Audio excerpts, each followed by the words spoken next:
നമസ്കാരം. ഇഫക്ട് ന്യൂസിലേക്ക് ഏവർക്കും സ്വാഗതം. എൻ്റെ പേര് ഡോക്ടർ സാദുള്ള. ഞാൻ കിംസ് ഹെൽത്തിൻ്റെ ഗ്രൂപ്പ് ചെയർമാനും എം ഡി ആണ്. And on my right side is John Somragans, and ഇതൊക്കെ കിട്ടിയേക്കോ. ഓക്കെ. And he is a very well known figure in the field of fetal medicine. അതിൻ്റെ വേറൊരു പേരാണ് പെരിനേറ്റോളജി. മെറ്റേണോ ഫീറ്റൽ മെഡിസിൻ അല്ലേ, MFM എന്നാണ് പറയുന്നത്. അത് നമ്മുടെ ഒരു വളരെ ഇൻട്രസ്റ്റിംഗ് ടോപ്പിക്കാണ്. ബിക്കോസ് നമ്മുടെ സ്റ്റേറ്റ് വളരെ അഡ്വാൻസ് ചെയ്തൊരു കാര്യമാണ്. ഞാൻ ഇൻട്രൊഡ്യൂസ് ചെയ്തതിനെ പറ്റി പറയാം. ആൻഡ് ഈസ് ഒരു ഇൻ്റർനാഷണൽ ഫിഗറാണ് ഇതിനകത്ത്. ഓസ്ട്രേലിയ ന്യൂ സൗത്ത് വെയിൽസിലെ ലിവർപൂൾ ഹോസ്പിറ്റൽ മെഡിസിൻ അതിൻ്റെ പ്രൊഫസറാണ്. ഈ മെറ്റൽ മെഡിസിൻ്റെ പ്രൊഫസറാണ്. അവിടെ actually she went there and got trained also. Doctor Vidyalakshmi ഞങ്ങളുടെ കിംസ് ഹെൽത്തിൻ്റെ മെറ്റേണോ ഫീറ്റൽ മെഡിസിൻ്റെ ഹെഡാണ്. നാളെ ഒരു കോൺഫറൻസ് ഉണ്ട് ആൻഡ് ഈ മെറ്റേണോ ഫീറ്റൽ മെഡിസിനെ പറ്റിയാണ്. ആ കോൺഫറൻസിൽ അതിൻ്റെ വേരിയസ് ആസ്പെക്ട്സ് ഡിസ്കസ് ചെയ്യാൻ പല എക്സ്പെർട്സും ഇന്ത്യയിൽ നിന്ന് വരുന്നുണ്ട്. വേറൊരാൾ നിങ്ങൾക്കെല്ലാം ചിലപ്പോൾ കുറച്ച് പരിചയം കാണുമായിരിക്കും. ഡോക്ടർ സുരേഷ്. അദ്ദേഹം അതിൻ്റെ ഒരു വിദഗ്ധനാണ്. ചെന്നൈയിലാണ്. അദ്ദേഹം തന്നെ ബിൽഡ് ചെയ്ത ഒരു നല്ല എൻറ്റിറ്റി ഉണ്ട് അവിടെ. അപ്പോൾ അദ്ദേഹം വരുന്നുണ്ട്. ഡോക്ടർ വിദ്യാലക്ഷ്മി, പിന്നെ ഇന്ത്യയിൽ നിന്ന് വേറെ പലരും പങ്കെടുക്കുന്നുണ്ട്. അപ്പോൾ അതിൻ്റെ ഒരു തുടക്കമായിട്ടാണ് ഈ കോൺഫറൻസ്. നമ്മുടെ സ്റ്റേറ്റിൽ ഇൻഫൻറ്റ് മോർട്ടാലിറ്റി റേറ്റ് ഇപ്പോൾ 5 ആണ്. ആൻഡ് ലേറ്റസ്റ്റ് അമേരിക്കയിൽ 5.6 ആണ്. So we R better than US in very simple terms. And അത് വളരെ അഭിമാനത്തോടെ പറയുന്നതാണ്. ഞാൻ ഇന്നലെ ഡൽഹിയിൽ ഒരു മീറ്റിങ്ങിൽ അത് തന്നെ പറഞ്ഞാണ്. ആൻഡ് ഇന്ത്യയിലെ ബെസ്റ്റ് എന്നല്ല, അഡ്വാൻസ് കൺട്രീസിൽ വെച്ചും നമ്മൾ വൺ ഓഫ് ദ ബെസ്റ്റ്. അതെങ്ങനെ സംഭവിച്ചതെന്ന് വെച്ചാൽ, ഇത് കുറേശ്ശെ നമ്മുടെ ഫണ്ടമെൻ്റൽസ് വളരെ ഗുഡായതുകൊണ്ടും ഹെൽത്ത് കെയറിൻ്റെ ഫണ്ടമെൻ്റൽസ് ആദ്യം മുതലേ നല്ലതായതുകൊണ്ടും പ്രൈമറി കെയറും പ്രഗ്നൻസി കെയർ നല്ലതായതുകൊണ്ടും. അപ്പോൾ ഇപ്പോൾ ഈയിടെ 7 എല്ലാം ആയിരുന്നു, അതിപ്പോൾ 5 ആയി.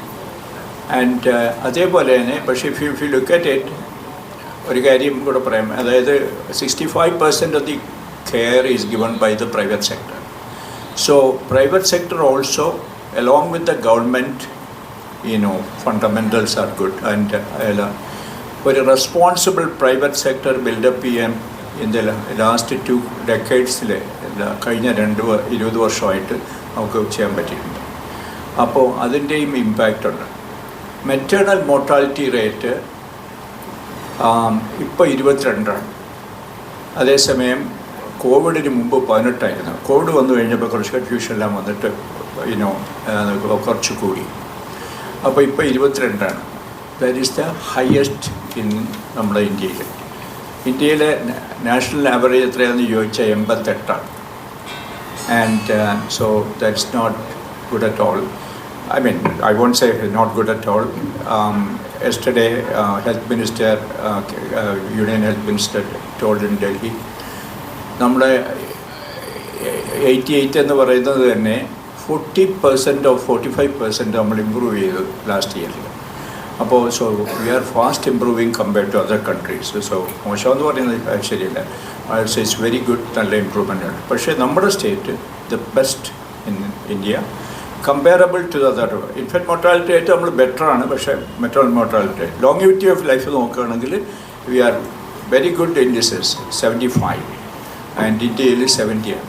നമ്മൾ 75 നമ്മുടെ ലോങ്ങിവിറ്റി ഓഫ് ലൈഫ്. സോ എല്ലാ വിധത്തിലും നമ്മളെ ഇൻഡീസസ് നല്ലതാണ്. പക്ഷേ എന്നാലും നമുക്ക് ചലഞ്ചസ് ഉണ്ട് ഈ maternal mortality.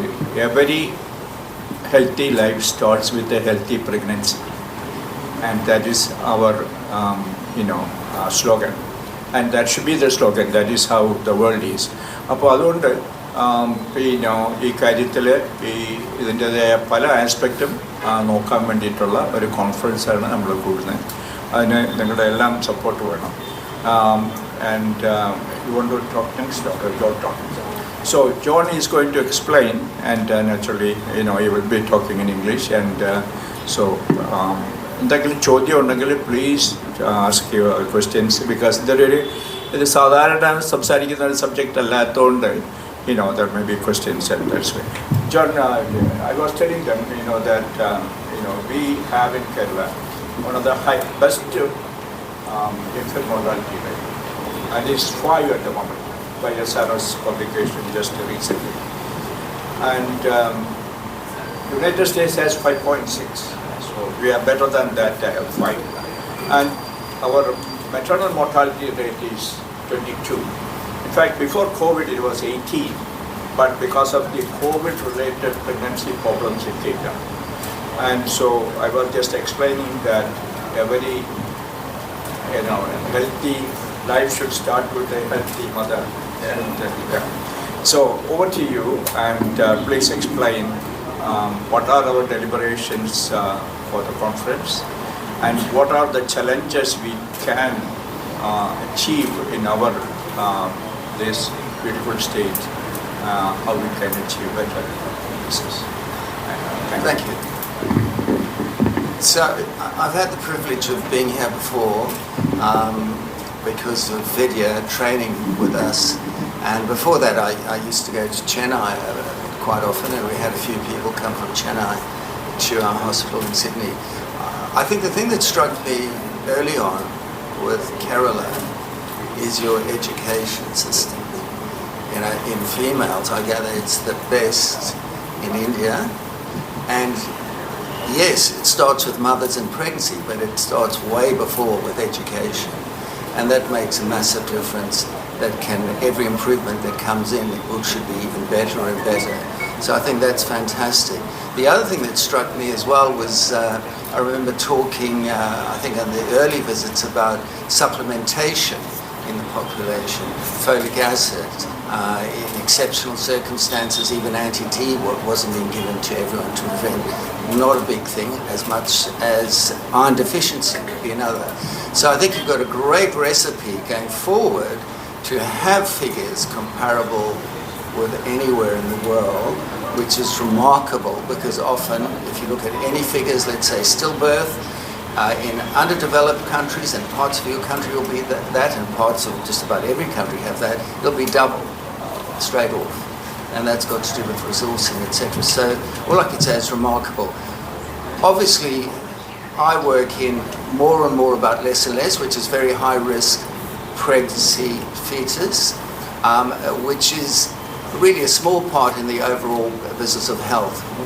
Where the future's going as well is not only healthy population, educated, healthy mothers, but in fact the first 2,000 days for the infant, and now it's great for the mother as well, because pregnancy being a screening test, it's a stress test.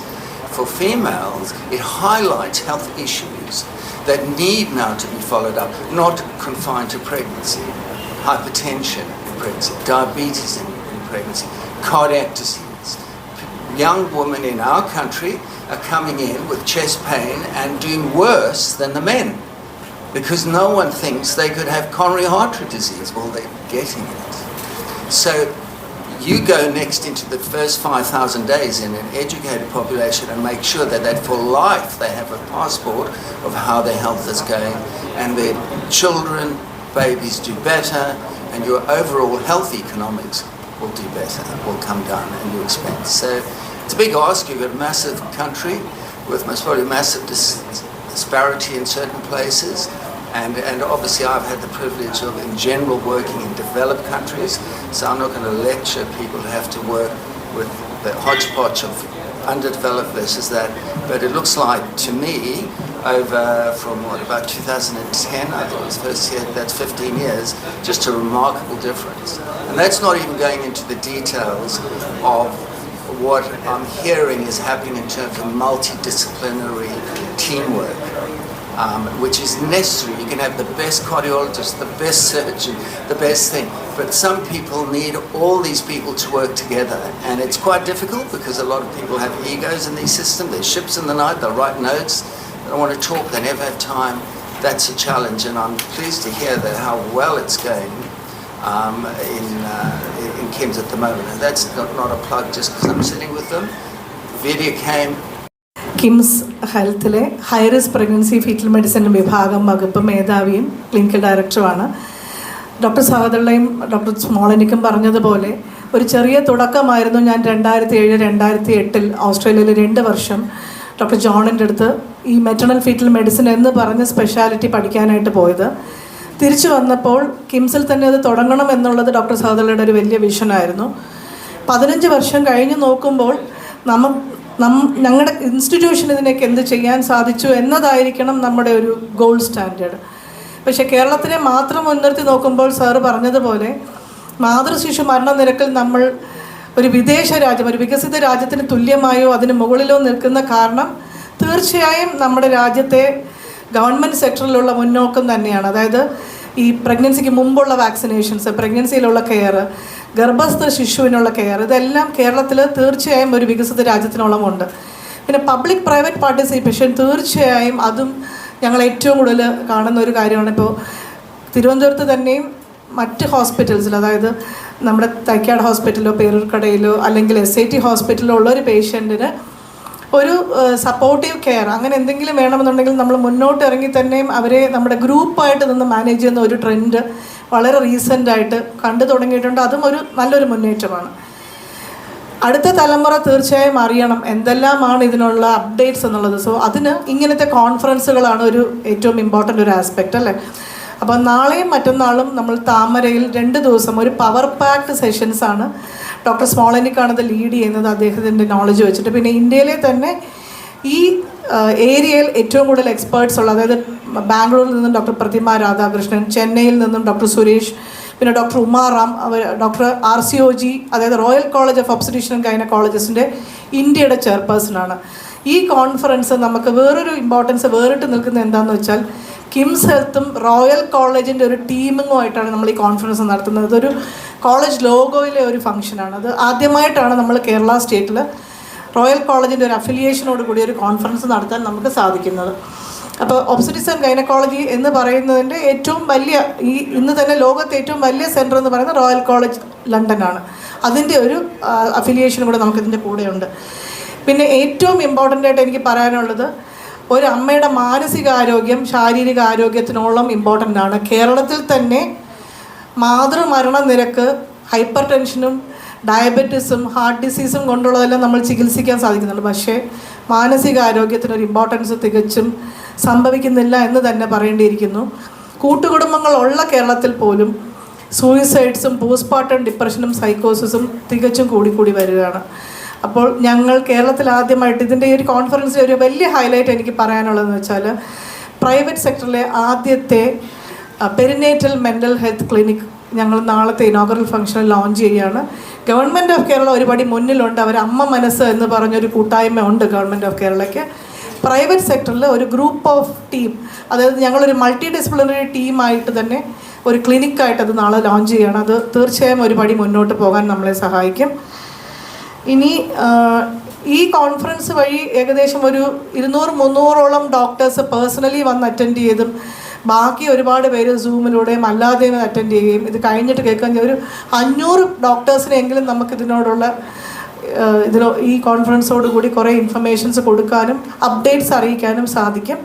So തീർച്ചയായും നിങ്ങളുടെ എല്ലാവരുടെയും സഹകരണം ഈ കോൺഫറൻസിനും ഈ ഒരു perinatal mental health clinic റിലീസിലൂടെ ഉണ്ടാകുന്നതും സഹായം ഉണ്ടാകണം എന്ന് അഭ്യർത്ഥിക്കുന്നു. Any questions I'm ready to answer. Thank U.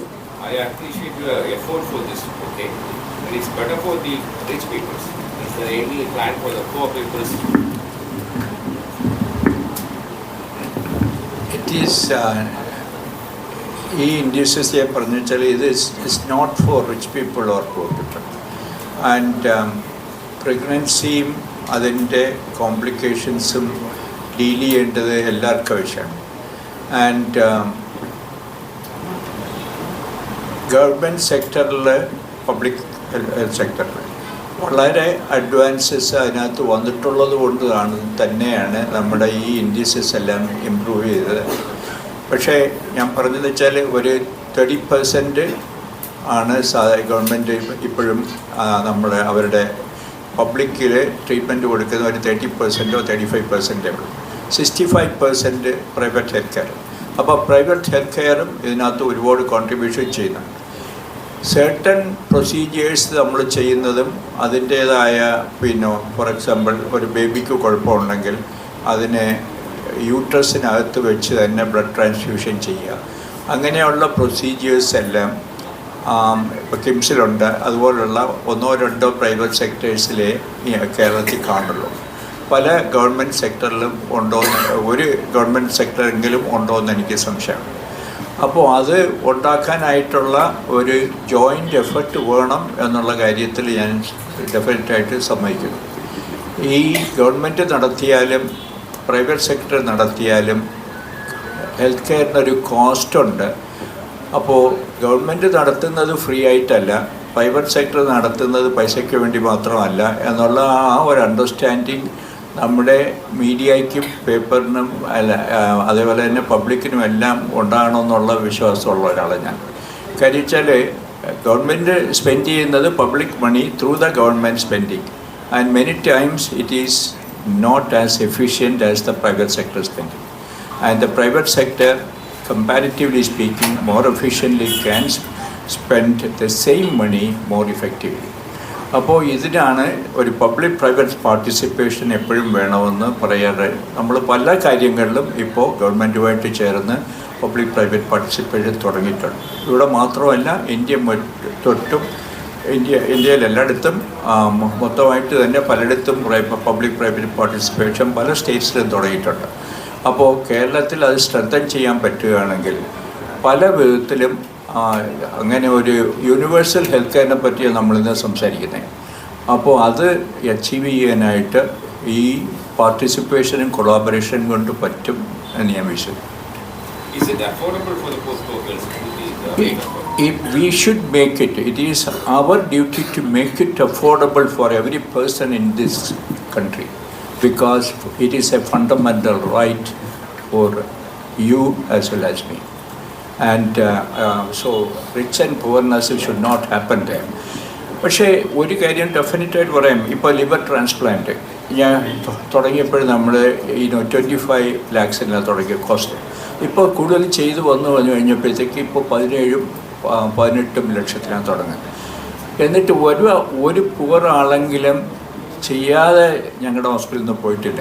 കാര്യം വെച്ചാൽ പല വിധത്തിൽ ഒന്ന് ഞങ്ങളുടെ ചാരിറ്റബിൾ ട്രസ്റ്റ് ചിലപ്പോൾ ഫണ്ട് ചെയ്യും, നമ്മുടെ CSR ആക്ടിവിറ്റിയിൽ നിന്ന് ഫണ്ട് ചെയ്യും, അല്ലെങ്കിൽ ക്രൗഡ് ഫണ്ടിങ് ഉണ്ട്. സോ നമ്മുടെ നാട്ടിൽ ഒരു പ്രത്യേകത പല സ്റ്റേറ്റ്സിലും കാണത്തില്ല. നമ്മുടെ പ്രത്യേകത ഉള്ളതെന്ന് വെച്ചാൽ many people pitch in to contribute for such people. ഇപ്പോൾ നിങ്ങളുടെ തന്നെ പേപ്പറിലിട്ട് കഴിഞ്ഞാൽ എത്ര കേസസ് നിങ്ങളുടെ പേപ്പറിലിട്ടിട്ട് തന്നെ ഞാൻ വിളിച്ചു പറഞ്ഞിട്ടുണ്ട് വിനോദിൻ്റെ അടുത്തെല്ലാം, please look into this case and see whether we can do, and we have done it.